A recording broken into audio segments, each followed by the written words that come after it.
Selamat pagi, selamat sabat kepada kita semua. Pada pagi ini kita akan mendengarkan satu uraian tentang penyakit alergi hidung. Apakah dapat disembuhkan? Bila mana kita berbicara tentang penyakit alergi, maka penyakit alergi adalah satu proses yang disebut dengan reaksi hipersensitivitas dari tubuh kita, di mana terjadi reaksi berlebihan terhadap bahan yang masuk ke dalam tubuh. Dan penyebabnya itu disebut namanya adalah alergen. Alergen itu adalah bahan yang bisa menyebabkan proses reaksi hipersensitivitas itu dalam tubuh kita. Apakah itu bahan yang terhirup, ataukah bahan yang kita makan, atau bahan yang berkontak atau bersinggungan dengan kulit tubuh kita. Oleh karena itu, bila mana kita berbicara tentang penyakit alergi, kita akan lihat bahwa satu penyakit yang erat hubungannya dengan sifat yang diturunkan. Ada satu penelitian yang dilakukan oleh John Holloway dan kawan-kawan yang diterbitkan di Journal of Allergy and Clinical Immunology, katakan begini, bahwa penyakit alergi adalah penyakit yang berhubungan dengan sifat genetik dan juga dipengaruhi oleh faktor lingkungan. Nah, kalau kita berbicara tentang hal ini, lingkungan berpengaruh kepada seorang alergi, tetapi ada satu sisi yang disebut dengan sisi diturunkan atau bersifat genetik. Nah, kita lihat sekarang. Berdasarkan The Journal of Allergy and Clinical Immunology ini, teorinya adalah kalau seorang ayah mendapatkan sifat alergi dari ibunya ataupun dari ayahnya, juga seorang ibu mendapatkan sifat alergi dari ayahnya atau ibunya, di mana mereka tidak memunculkan sifat alergi, kemudian mereka menikah, maka yang terjadi adalah satu anak adalah normal, dua anak membawa sifat, tapi satu anak akan menderita sakit yang disebut dengan sakit alergi. Jadi ini adalah sudah berdasarkan penelitian yang diterbitkan di salah satu jurnal terkenal tentang imunologi dan alergi. Kalau kita berbicara tentang sifat yang diturunkan ini, maka kita akan lihat bahwa ternyata alergi itu bukan hanya satu jenis. Ada beberapa jenis penyakit alergi. Kita akan lihat. Yang pertama, kalau kita bicara tentang penyakit alergi, maka penyakit alergi yang pertama adalah alergi hidung. Jadi orang bersin-bersin, kemudian kadang-kadang ingusnya keluar. Kita akan bahas nanti lebih banyak tentang alergi hidung. Kemudian yang kedua adalah asma. Kita sering lihat ada orang yang menggunakan bahan obat yang disemprotkan ke dalam mulutnya. Itu adalah jenis penyakit alergi yang kedua, yaitu yang asma. Kita kenal dengan sering bunyi yang disebut namanya mengi bahasa Indonesianya. Bunyi ngik, ngik, itu adalah penderita asma. Yang berikut adalah yang disebut dengan alergi makanan, terutama produk-produk dari hewan. Kenapa? Karena produk hewan itu mengandung protein, lipoprotein yang akan memberikan reaksi alergi pada seseorang yang tidak tahan dengan bahan tersebut. Kemudian yang berikut adalah yang disebut dengan alergi obat. Kalau makan obat tertentu, maka muncul bentol-bentol di seluruh tubuh. Mula-mula mungkin tidak begitu berbahaya, tetapi bila mana diteruskan, ini akan bisa mengakibatkan sumbatan pada jalan nafas. Kemudian yang berikut adalah alergi gigitan serangga. Memang jarang di Indonesia, karena kita setiap hari berhubungan dengan serangga. Tetapi di negara barat, ada alergi terhadap gigitan serangga yang bisa menimbulkan kematian. Yang berikut adalah alergi kulit. Dan penyakit alergi kulit ini adalah terutama terjadi pada orang-orang yang sensitif dan dirangsang oleh bahan baik makanan maupun bahan kontaktan atau yang berhubungan dengan kulit. Nah, sekarang kita akan masuk membahas satu topik saja pada pagi hari ini, yaitu penyakit rinitis alergi. Penyakit rinitis alergi adalah satu penyakit yang sekarang ini adalah banyak diderita di muka bumi ini. Dan dikenal ada 3 jenis rinitis alergi. Yang pertama adalah rinitis alergi intermittent, artinya terputus-putus, itu di wilayah dengan 4 musim. Kemudian rinitis alergi persisten di wilayah yang bukan 4 musim. Jadi seperti contohnya di Indonesia. Di Indonesia ini adalah yang disebut dengan wilayah bukan 4 musim. Maka yang ditemukan di Indonesia adalah rinitis alergi persisten, artinya sepanjang tahun kita akan temukan alergi itu. Karena berhubungan dengan bahan-bahan yang dijumpai sepanjang tahun. Sebaliknya di negara-negara dengan 4 musim, itu disebut dengan rinitis alergi intermittent. Kenapa? Karena mereka biasanya alergi terhadap bahan-bahan dari serbuk sari. Jadi kalau kita tahu di musim semi lah, di musim semi di mana ada bunga-bunga yang mekar, disitulah keluar yang disebut dengan serbuk sari. Maka ada orang-orang yang alergi kepada serbuk sari ini, muncullah yang disebut dengan rinitis alergi intermittent. Kemudian rinitis yang lain adalah disebut dengan rinitis non-alergi. Itu berdasarkan penyebabnya. Tetapi berdasarkan ringan gejalanya dibagi menjadi rinitis alergi yang ringan atau rinitis alergi sedang berat. Kalau ringan biasanya tidak memerlukan treatment, tidak memerlukan terapi. Tapi kalau sedang berat memerlukan terapi. Nah, bagaimana dengan kejadian alergi ini? Ternyata alergi di Indonesia tahun 2015 itu adalah prevalensinya atau angka kejadiannya 1,5 sampai 2,4% penduduk Indonesia. Kalau sekarang kita katakan penduduk Indonesia tahun 2015 sekitar 250 juta, maka kurang lebih ada 5 juta orang yang menderita penyakit alergi di Indonesia. Bagaimana kalau berbicara tentang di dunia atau di Amerika? Di Amerika itu tahun 2015 adalah 14,2% dari penduduk Amerika. Kita katakan saja penduduk Amerika tahun 2015 itu sekitar 300 juta. Dari 300 juta itu berarti 14%-nya itu sekitar 4,2 juta itu adalah orang penderita alergi. Dan ternyata berdasarkan penelitian meningkat dramatis secara drastis selama 30 tahun terakhir ini. Di mana WHO mencatat, Badan Kesehatan Sedunia katakan ada 50 juta penderita asma. Dan 1 dari 3 orang penderita itu harus berobat. Sehingga dengan perkataan lain bahwa beban penyakit alergi ini adalah satu beban yang cukup berat. Di Amerika Serikat telah dilihat bahwa beban keuangannya 2 sampai 5 miliar dolar setiap tahun. Ini adalah oleh karena pengaruh daripada penyakit alergi. Nah, sekarang kita lihat apa gejala atau tanda penyakit rinitis alergi. Kalau kita lihat sebetulnya gejalanya itu adalah gejala di mata, gejala di hidung, gejala di tenggorokan, dan gejala di telinga. Kalau kita berbicara dengan gejala di mata, maka mata akan terasa seperti merah atau terasa gatal maksudnya, dan kadang-kadang berair. Ini gejala di mata. Tetapi yang sering kita harus perhatikan adalah gejala di hidung. Gejala di hidung itu adalah gejala bersin-bersin. Jadi kalau misalkan bangun pagi akan bersin minimal 4 kali. Haci, haci, haci, haci. Itu 4 kali. Itu adalah gejala daripada seorang alergi. Tapi bisa saja tidak terjadi bersin. Tetapi bisa terjadi yang disebut dengan adanya penyumbatan dalam hidung kita. Merasa tersumbat hidungnya. Atau ingusnya meler. Jadi ingus meler, kemudian bersin, kemudian ada sumbatan, kemudian terasa gatal. Gatal di mata sampai gatal ke hidung. Kadang-kadang juga gatal sampai tenggorokan. Jadi bisa di mata, bisa di hidung, bisa di tenggorokan, dan bisa di telinga kita. Kita lihat di sini bahwa penyakit alergi ini adalah sesuatu penyakit yang tidak berbahaya, tetapi mengganggu dalam kehidupan seorang manusia. Dan kemudian kalau misalkan kita lihat tanda daripada rinitis alergi itu bisa kelihatan. Apa? Contohnya adalah ada yang disebut dengan nasal crease. Nasal crease itu adalah satu bentuk seperti guratan di bagian punggung daripada hidung. Oleh karena apa?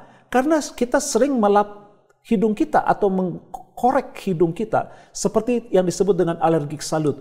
Itu adalah menghormat. Kalau di Amerika mereka biasanya melakukan seperti ini, ya. Tapi kalau di Indonesia kadang-kadang kita lakukan begini. Baru kita cuci tangan. Akibatnya itu adalah sesuatu proses yang disebut tadi, ada yang disebut dengan crease atau seperti lipatan oleh karena sering dilakukan penggosokan.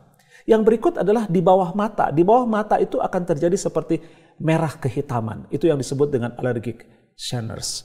Nah, kita lihat sekarang nasal crease itu dia yang Bapak Ibu bisa lihat ada bentukan seperti lipatan atau garis di punggung daripada hidung.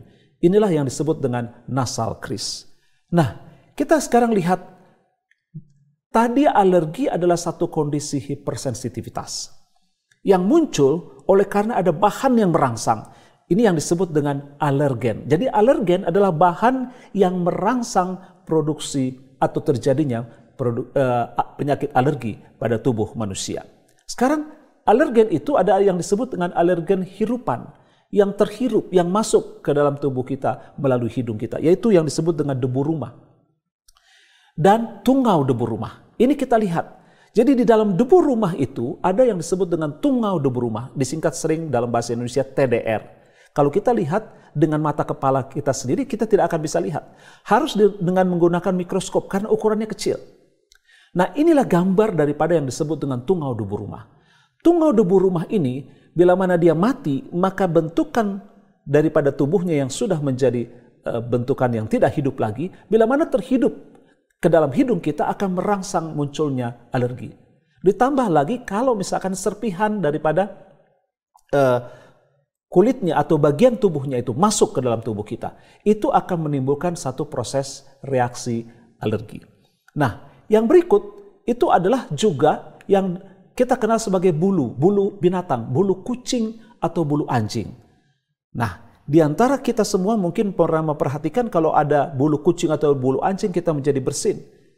Bapak Ibu harus perhatikan bahwa bulu kucing dan bulu anjing adalah merupakan penyebab munculnya reaksi alergi. Ada juga serbuk sari, tetapi di Indonesia sangat jarang, sebagaimana yang saya katakan itu di negara barat.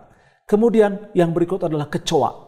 Nah, kecoa ini ternyata bahwa aroma yang ditimbulkan oleh kecoa, yang ditinggalkan oleh kecoa itu menimbulkan reaksi alergi pada orang-orang tertentu. Jadi ini adalah bentukan alergen, bahan yang bisa menimbulkan reaksi alergi yang kita hirup dari lingkungan kita.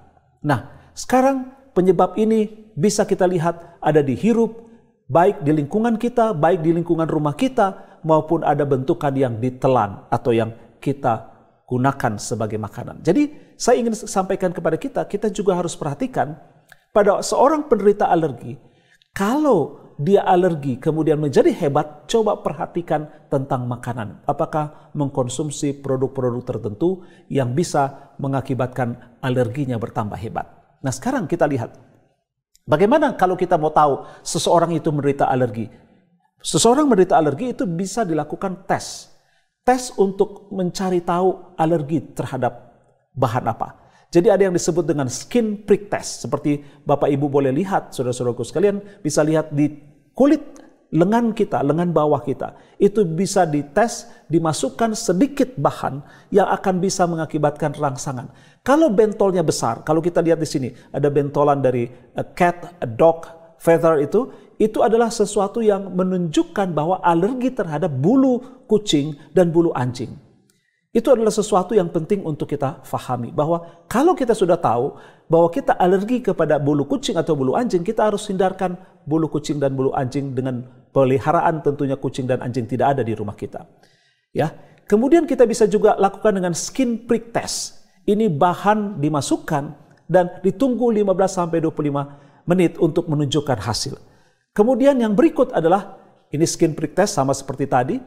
Yang berikut adalah radioallergosorbent test, RAS. Ini jarang dipakai di Indonesia karena ini tidak begitu mudah untuk melakukannya. Maka ini kita boleh skip, tetapi yang berikut kita harus tahu bahwa yang penting sekarang bagaimana pengobatan daripada penyakit rinitis alergi. Pengobatan penyakit rinitis alergi adalah yang pertama dan paling penting adalah menghindarkan alergen dengan proses edukasi.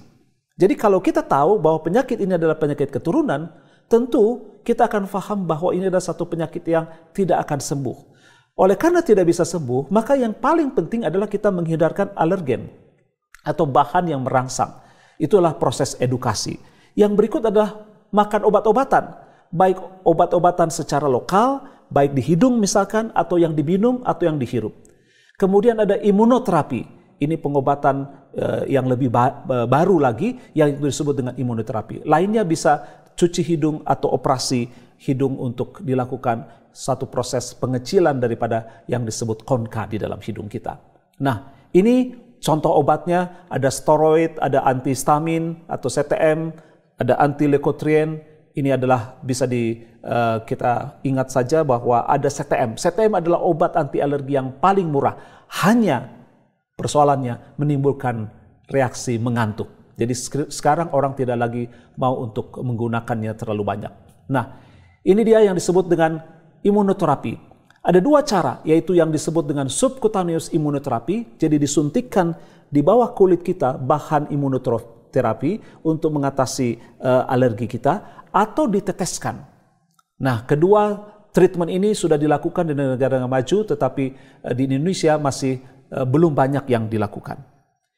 Sekarang ini lagi yang disebut dengan nasal douching atau cuci hidung. Cuci hidung ini adalah satu cara untuk membersihkan hidung dari bahan-bahan alergen. Jadi kalau sudah masuk bahan alergen, dia akan terus merangsang, maka caranya adalah kita mencuci hidung kita. Dan bagaimana terapi rinitis alergi dengan satu yang disebut dengan rinitis alergi yang sudah mengalami sumbatan, itu dengan operasi. Jadi kita lihat, ini gambaran sebelum operasi, yang sebelah kiri, yang sebelah kanan itu gambaran setelah operasi. Ada benjolan yang bawah itu, yang cukup besar, itu menimbulkan reaksi adanya sumbatan di dalam hidung. Kalau sudah dilakukan kauter, sebetulnya operasinya bentuk kauter, seperti gambar yang di sebelah kiri, dimasukkan alat, kemudian akan disuntikkan atau dimasukkan sesuatu panas kepada bentukan yang besar itu, yang disebut konka. Konka itu akhirnya menjadi kecil setelah dioperasi. Nah sekarang, rinitis alergi memang tidak bisa disembuhkan, tetapi dapat dikontrol. Caranya adalah edukasi penghindaran alergen. Kalau kita tahu tentang alergi, saya sudah jelaskan tentang penyakit, perkembangannya dan terapinya, adanya faktor genetika atau faktor keturunan, dan kita harus tahu bahwa pada waktu bayi diberikanlah ASI untuk meningkatkan daya tahan tubuh, dan harus menghindarkan perokok. Orang tua perokok itu harus dihindarkan. Dan kita harus hindarkan juga alergen primer atau sekunder. Ini dia yang penting. Terapi utama adalah penghindaran, avoidance. Kita hindarkan dengan menghindarkan binatang dari rumah kita. Kita membungkus sarung bantal dengan baik. Kita mencuci, ini dia yang penting, mencuci sarung bantal dan spray 2 kali seminggu. Kemudian kita menyedot matras dan bagian dari kamar tidur kita, terutama untuk tidak ada debu rumah, di mana bersarang tungau debu rumah. Bila mana kita mau untuk lakukan mengatasi penyakit alergi, yang paling utama adalah kita hindarkan alergen. Bila mana kita lakukan itu, maka kita akan sangat-sangat sedikit mengalami gangguan oleh karena penyakit alergi. Dan kalau itu sudah terjadi, kita tidak perlu menggunakan obat. Sehingga yang terjadi adalah kita terhindar dari faktor-faktor lain, efek samping daripada obat yang kadang-kadang bisa mengganggu tubuh kita untuk menjalani kehidupan yang sehat. Semoga apa yang saya sampaikan, bahwa penyakit alergi adalah satu penyakit keturunan yang kita tidak bisa hindari. Kalau itu sudah terjadi, yang paling utama kita tahu apa faktor penyebabnya. Kita hindarkan faktor penyebabnya, kita lakukan pola hidup sehat, dan akhirnya kita akan terbebas dari penyakit alergi. Kiranya Tuhan akan memberkati kita.